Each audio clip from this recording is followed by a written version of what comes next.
Assalamualaikum warahmatullahi wabarakatuh. Waalaikumsalam warahmatullahi wabarakatuh. Alhamdulillahirabbil alamin wassalatu wassalamu ala asyrafil anbiya'i wal mursalin sayyidina Muhammad wa ala alihi wa sahbihi ajmain amma ba'd. Puji syukur kita panjatkan kehadirat Allah Subhanahu wa taala atas berkat limpahan rahmatnya lah kita masih sempat hadir di tempat yang penuh berkah ini. Tidak lupa pula kita kirimkan salawat serta salam kepada junjungan Nabi besar kita Nabi Allah Nabi Muhammad sallallahu alaihi wasallam. Allahumma shalli wa sallim. Untuk mengefisienkan waktu, saya persilakan kepada pemateri pertama untuk memaparkan materinya.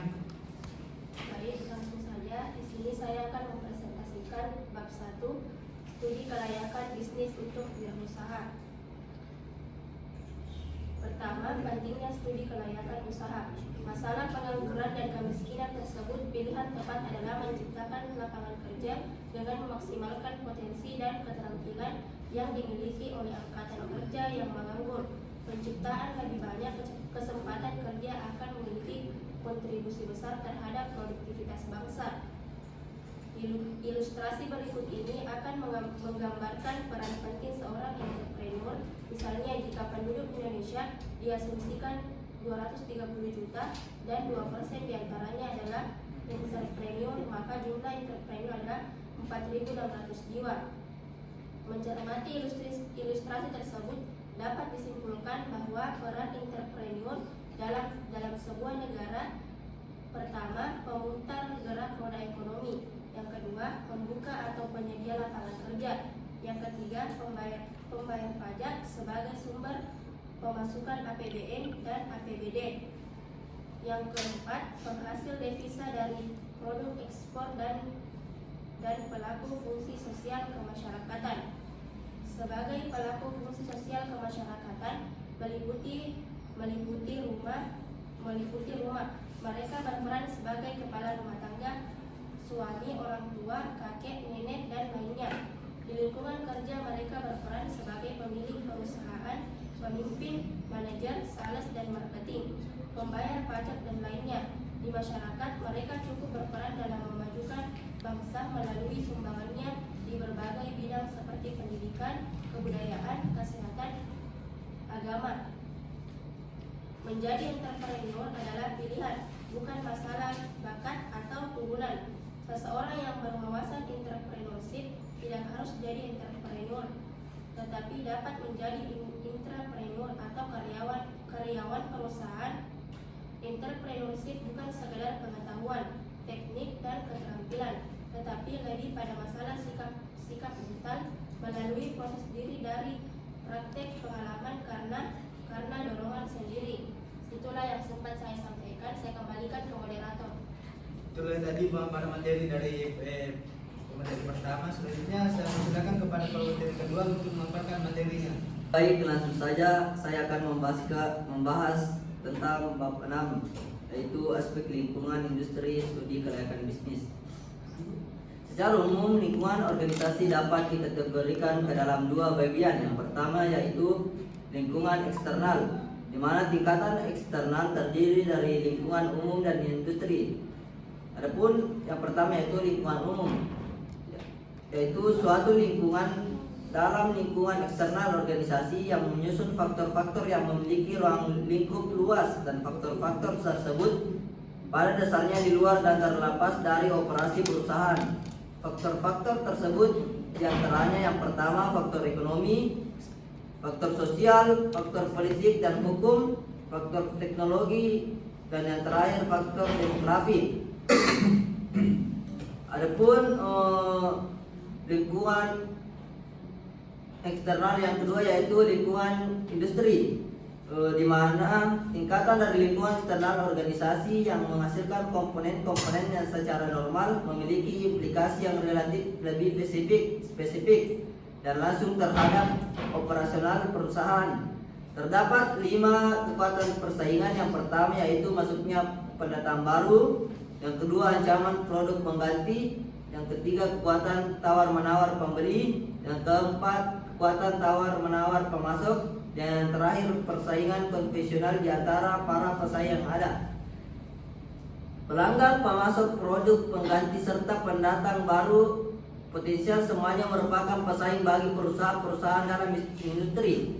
Persaingan dalam arti yang lebih luas ini dapat disebut sebagai extended rivalry, sebuah pengertian persaingan yang diperluas. Kelima, kekuatan persaingan tadi secara bersama-sama menentukan intensitas persaingan dan kemampuan laba dalam industri. Dan kekuatan yang paling besar akan sangat menentukan serta menjadi sesuatu yang sangat penting dari sudut pandang perumusan strategi. Adapun A, yaitu ancaman masuknya pendatang baru. Pendatang baru dalam industri biasanya dapat mengancam persaingan yang ada, karena pendatang baru seringkali membawa kapasitas baru, keinginan untuk merebut pangsa pasar, seringkali pula memiliki sumber daya besar. Beberapa hambatan untuk memasuki industri: yang pertama yaitu skala ekonomi, yang kedua diferensiasi produk, yang ketiga persyaratan modal, yang keempat biaya peralihan pemasok, yang kelima akses ke saluran distribusi, dan yang terakhir yaitu kebijakan pemerintah. Persaingan tidak hanya terjadi antar perusahaan yang sejenis, tetapi lebih jauh persaingan muncul dengan banyaknya para pendatang baru, para pengusaha barang substitusi, daya tawar supplier, dan dengan para pembeli. Alat-alat persaingan yang dipakai menyangkut harga, kualitas, bentuk pelayanan, garansi, periklanan, distribusi, inovasi, dan lain-lain. Pendatang baru atau pesaing baru masuk ke pasar dengan membawa produk baru. Berhasil tidaknya pendatang baru masuk pasar tergantung juga dari kesulitan masuk. Ya, itulah tadi pembahasan materi dari saya kembalikan ke moderator. Ya, itulah tadi pemaparan materi dari kedua. Selanjutnya saya alihkan ke pemateri selanjutnya. Kepada yang saya persilakan. Baik, di sini saya akan menjelaskan bab 7, yaitu aspek pasar dan pemasaran dalam kelayakan bisnis. Pasar adalah orang-orang yang mempunyai keinginan untuk puas, uang untuk berbelanja, dan kemauan untuk membelanjakannya. Dalam pasar terdapat 3 unsur penting. Yang pertama, orang dengan segala keinginannya, daya beli mereka, dan kemauan untuk membelanjakan uangnya. Di dalam pasar itu dikelompokkan menjadi 4 golongan. Yang pertama, pasar konsumen, kedua pasar industri, ketiga pasar penjual, dan keempat pasar pemerintah. Aspek pemasaran yang pertama adalah pasar sasaran. Pasar sasaran adalah sekelompok pembeli yang mempunyai sifat-sifat yang sama yang membuat pasar itu berdiri sendiri. Mereka mempunyai ciri-ciri yang sama sebagai pembeli, maka barulah berarti mereka membentuk suatu pasar sasaran. Kedua, segmentasi pasar. Segmentasi pasar adalah proses di mana pasar dibagi menjadi para pelanggan yang terdiri atas orang-orang dengan berbagai kebutuhan dan karakteristik yang sama, yang mengarahkan mereka untuk merespon tawaran produk atau jasa dan produk pemasaran strategi tertentu dengan cara yang sama. Kemudian manfaat dari segmentasi pasar: yang pertama, mengidentifikasi pengembangan produk baru. Kedua, membantu dan mendesain program-program pemasaran yang paling efektif. Ketiga, memperbaiki alokasi strategi sumber daya pemasaran. Kemudian identifikasi segmen pasar: yang pertama, deskriptor fisik, kedua, deskriptor perilaku umum, dan ketiga, kelas sosial. Adapun cara-cara segmentasi yang efektif: yang pertama, ukuran yang tepat, yang kedua, dapat diukur, ketiga, mudah dicapai, dan keempat, tanggapan yang berbeda-beda. Adapun perilaku konsumen dalam segmentasi: yang pertama, strategi akumulasi, kedua, strategi operasional excellence, yang ketiga, produk leadership. Alasan menentukan pasar sasaran yaitu melalui penentuan pasar sasaran, manajemen meningkatkan kecakapan untuk menyesuaikan produk dan program-program pemasarannya secara unik bagi setiap sasaran. Pemurnian yang berkesinambungan dan pemutakhiran yang kian bertambah dalam penentuan pasar sasaran diperlukan di pihak manajemen. Adapun dasar-dasar penentuan pasar sasaran: yang pertama, menentukan bagaimana cara terbaik menjangkau pasar target kelompok arah.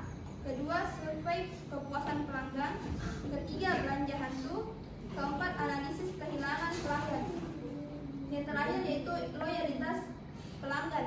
Untuk meningkatkan loyalitas pelanggan, perusahaan tidak hanya perlu memperbaiki faktor-faktor seperti kepuasan dan jumlah pelanggan yang defect saja, tetapi juga perlu memperhatikan kelakuan dan kebutuhan pelanggan yang selalu berubah-ubah. Melalui pendekatan ini diharapkan perusahaan dapat menekan jumlah pelanggan yang defect sampai dengan 30%. Demikian saya kembalikan ke moderator. Nah, itulah tadi pemaparan materi dari pemateri ketiga. Selanjutnya, materi selanjutnya akan dipaparkan oleh saya sendiri. 9, yaitu aspek teknis dan teknologi dalam studi kelayakan bisnis. Menurut beberapa pakar teknologi, terdapat beberapa definisi teknologi informasi dalam Abdul Qadir dan Tira, yaitu yang pertama, menurut Haq dan Kim, teknologi informasi adalah seperangkat alat yang membantu dan bekerja dengan informasi dan melakukan tugas-tugas yang berhubungan dengan pemrosesan informasi. Yang kedua, menurut Martin, teknologi informasi adalah hal yang tidak hanya terbatas pada teknologi komputer yang digunakan untuk memproses dan menyimpan informasi. Menurut Raharjo, teknologi informasi adalah sama dengan teknologi lainnya, hanya informasi merupakan komoditas yang diolah dengan teknologi tersebut. Selanjutnya, peranan teknologi informasi bagi perusahaan. Pada dasarnya, peranan TI bagi setiap perusahaan bersifat unik dan spesifik. Hal ini disebabkan karena masing-masing perusahaan memiliki strategi yang berbeda. Misalnya, pada sebuah industri yang sama, namun peranan teknologi informasinya yang sangat berbeda. Di sisi lain, perusahaan sadar bahwa sudah saatnya harus memiliki suatu sistem TI yang menunjang bisnis mereka. Sementara itu, di lain pihak, mereka harus mengeluarkan biaya yang relatif cukup besar untuk merancang dan mengimplementasikan TI yang dibutuhkan. Selanjutnya, peranan teknologi informasi bagi organisasi. Yang pertama, meningkatkan efisiensi. Yang kedua, meningkatkan efektivitas. Yang ketiga, meningkatkan komunikasi. Yang keempat, meningkatkan kolaborasi. Yang terakhir, meningkatkan kompetitif. Adapun alat-alat analisis yang digunakan dalam aspek teknik dan teknologi penentuan lokasi pabrik. Yang pertama, bahan mentah, letak pasar, tenaga listrik dan air, suplai tenaga kerja, dan fasilitas transportasi. Yang terakhir, penentuan luas produksi. Yang pertama, pendekatan konsep marginal atau cost dan margin. Yang kedua, pendekatan break-even point luas produksi minimal terletak pada luas produksi pada saat itu perusahaan tidak mengalami laba atau rugi atau PAKPOK.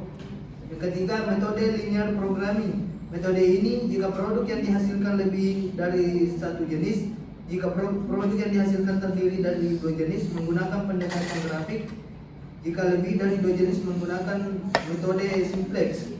Itulah materi dari saya. Selanjutnya saya alihkan ke pemateri selanjutnya. Saya persilakan kepada pemateri selanjutnya. Baik, assalamualaikum warahmatullahi wabarakatuh. Materi yang saya bawakan itu bab 10, yaitu aspek manajemen dan sumber daya manusia dalam studi kelayanan bisnis. Manajemen merupakan pencapaian sarana organisasi dengan cara yang efektif dan efisien melalui perencanaan, pengorganisasian, kepemimpinan dan pengendalian sumber daya organisasi dalam rangka pencapaian sasaran atau tujuan suatu bisnis, tentunya melalui suatu proses manajemen yang meliputi 3 fungsi manajemen, yaitu pertama, Cornea Villanueva. Suatu perencanaan usaha adalah unit kegiatan yang direncanakan dan bertujuan untuk memenuhi kebutuhan akan suatu barang dan jasa yang diinginkan. Adapun jenis-jenis perencanaan usaha, yang pertama, menurut jenis barang dan jasa-jasa yang dihasilkan. Misalnya 92 perencanaan usaha dalam bidang produksi ataupun prasarana. Yang kedua, menurut jenis kepemilikannya. Yang ketiga, berdasarkan modal atau fisik dan non-fisik. Yang kedua, Pengorganisasian adalah pengaturan setelah adanya plan atau rencana. Berorganisasian secara efektif dapat menghasilkan keuntungan atau manfaat sebagai berikut. Yang pertama, kejelasan tentang ekspektasi dikerjakan individual dan tugas-tugas yang terspesialisasi. Yang kedua, pembagian kerja, dan yang ketiga, terbentuknya suatu arus aktivitas kerja yang vertikal yang dapat dilaksanakan dengan baik dan individu atau kelompok-kelompok. Yang ketiga, evaluating. Setelah melakukan perencanaan, planning, dan perorganisasian, maka selanjutnya adalah pengarahan. Dalam fungsi pengarahan, manajemen akan melaksanakan rencana yang dibuat. Kemudian materi terakhir itu tahapan-tahapan pengembangan usaha. Adapun tahapan-tahapannya, yang pertama, pengkonsepsian proyek usaha, di mana dimulai dengan penyelidikan mengenai kebutuhan yang diperlukan suatu aktivitas serta pemilihan cara-cara untuk memenuhi kebutuhan tersebut. Kedua, perumusan proyek usaha, di mana memuat uraian mengenai tujuan usaha serta cara atau metode yang hendak dipilih untuk melaksanakan usaha tersebut. Ketiga, pemutusan ataupun pengesahan proyek usaha, di mana apabila perencanaan proyek usaha telah disahkan, berarti dapat diputuskan atau disahkan penggunaan sarana-sarana yang diperlukan termasuk di dalam pembiayaan. Yang terakhir, persiapan dan pembangunan proyek usaha, di mana tahapan ini dari unsur-unsur pokok investasi yang dilaksanakan guna mencapai tujuan proyek usaha yang telah direncanakan dan disahkan. Mungkin itu saja, kembalikan ke moderator. Sudah tadi pemaparan materi dari teman saya. Selanjutnya saya alihkan ke pembicaraan selanjutnya, itu saudari kalau di. Baik, langsung saja. Di sini saya akan membahas materi yang ada pada bab 11, yaitu aspek keuangan dalam studi kelayakan bisnis. Yang pertama, kebutuhan dana. Suatu aktivitas bisnis memerlukan ketersediaan dana yang mencukupi agar dapat berjalan dengan baik. Jika bisnis tidak memiliki dana yang cukup, maka usaha tersebut berisiko gagal. Peramalan diperlukan untuk menentukan besarnya dana yang dibutuhkan dalam menjalankan aktivitas bisnis yang dipengaruhi oleh kompleksitas kegiatan pendanaan dan faktor biaya seperti harga tanah. Semakin mahal harga tanah, maka semakin besar pula dana yang diperlukan oleh bisnis. Yang kedua, sumber pendanaan. Pendanaan adalah indikator penting dalam menentukan kelangsungan bisnis. Lembaga keuangan dan non-keuangan mendanai bisnis dengan persyaratan tertentu, seperti modal asing dari luar perusahaan. Modal asing dapat berupa hutang jangka panjang atau pendek. Sementara sumber dana internal perusahaan disebut modal sendiri, yang terdiri dari modal saham dan laba ditahan. Melalui studi keuangan, informasi mengenai total pasifa biaya modal, sistem anggaran, proses akuntansi, tingkat suku bunga, dan neraca pembukuan perusahaan dapat diketahui. Dana pembelanjaan dapat diperoleh dari dua sumber, yaitu hutang, kredit modal asing, dan modal sendiri. Yang ketiga, pembelanjaan hutang. Pendanaan melalui hutang memiliki risiko pembiayaan bunga dan pengembalian karena prinsip the risk return trade-off. Investor cenderung memberikan investasi pada proyek dengan risiko tinggi dan tingkat pengembalian yang diharapkan juga tinggi. Hutang yang digunakan untuk membiayai kegiatan perusahaan dapat dibagi menjadi hutang jangka pendek dan hutang jangka panjang. Hutang jangka pendek hanya dapat digunakan untuk pembiayaan investasi jangka pendek seperti pembiayaan aktiva lancar atau modal kerja. Pendanaan hutang jangka pendek dapat berasal dari pinjaman lembaga keuangan yang menilai faktor-faktor seperti rencana penggunaan pinjaman, kondisi keuangan bisnis, peramalan industri, dan jaminan yang dapat digunakan untuk mengembalikan pinjaman. Yang terakhir, hutang jangka panjang. Menurut Warren, Swift, dan Hess, liabilities yang jatuh tempo dalam waktu yang lama atau biasanya lebih dari 1 tahun disebut sebagai hutang jangka panjang. Hutang jangka panjang dapat digunakan untuk pembiayaan modal kerja atau membiayai aktiva tetap. Hutang jangka panjang seperti obligasi dan hipotek diharapkan akan dibayarkan kembali dalam kurun waktu lebih dari 1 tahun. Perusahaan besar sering memilih memperoleh dana dari obligasi yang merupakan surat hutang jangka panjang yang dibeli oleh para investor dari negara. Mungkin itu saja, saya kembalikan ke moderator. Nah, selanjutnya pembahasan materi terakhir akan dipaparkan oleh saudari Siti Anissa. Baik, langsung saja saya akan membahas bab 12, yaitu aspek risiko sekolah dalam studi kelayakan bisnis.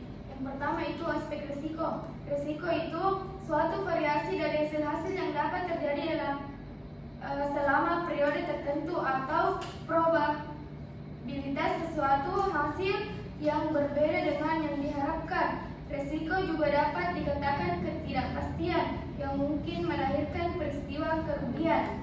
Risiko timbul karena adanya ketidakpastian. Biasanya ketidakpastian diakibatkan karena adanya keraguan terhadap sesuatu hal di masa depan atau melemahkan seseorang atau perusahaan dalam memprediksi masa depan perusahaannya. Risiko dipengaruhi oleh beberapa. Yang pertama itu keterbatasan dalam hal sumber daya informasi yang tersedia. Yang kedua, kelemahan dalam perencanaan yang tidak komprehensif. Yang ketiga, keterbatasan pengetahuan dari para pengambilan keputusan. Adapun macam-macam resiko. Menurut Dojojo Soedarso, resiko dapat dibedakan dengan berbagai cara. Yang pertama, resiko yang tidak disengaja atau resiko murni, yaitu resiko yang apabila terjadi menimbulkan kerugian dan terjadi tanpa sengaja. Yang kedua, resiko yang disengaja atau resiko spekulatif, yaitu resiko yang disengaja ditimbulkan oleh yang bersangkutan agar terjadinya ketidakpastian memberikan keuntungan kepadanya. Yang ketiga, resiko fundamental ialah resiko yang menyebabkan tidak dapat dilimpahkan kepada seseorang dan yang menderita tidak hanya seseorang tetapi banyak orang. Yang keempat, resiko khusus, itu resiko yang bersumber pada peristiwa yang mandiri dan umumnya mudah mengetahui penyebabnya. Yang terakhir, analisis aspek ekonomi nasional, analisis kemanfaatan dan biaya tersebut perekonomian secara nasional dan sosial, di mana kedalaman dan keluasan analisanya tergantung dari kriteria yang ditentukan untuk menilai suatu proyek. Adapun aspek penilaian pemanfaatan suatu proyek, manfaat dan biaya proyek dapat ditinjau dari yang pertama, sisi rencana pembangunan nasional. Yang kedua, sisi distribusi nilai tambah. Yang ketiga, sisi tenaga kerja. Yang keempat, sisi keuntungan ekonomi sosial. Yang kelima, sisi pengaruh sosial. Yang keenam, sisi manfaat atau biaya sosial. Hambatan pembangunan ekonomi. Beberapa hambatan pembangunan ekonomi dapat berupa iklim tropis, produktivitas rendah, kapital sedikit, nilai perdagangan luar negeri yang rendah, besarnya pengangguran, besarnya ketimpangan distribusi pendapatan, tekanan produk yang buruk, penggunaan tanah yang produktivitas rendah. Itulah pembahasan yang sempat saya sampaikan. Saya kembalikan ke moderator. Itulah tadi pemaparan dari pemaparan terakhir. Mungkin cukup sekian pemaparan materi dari kelompok 3. Lebih dan kurangnya mohon dimaafkan. Wabillahi taufiq wal hidayah. Wassalamualaikum warahmatullahi wabarakatuh.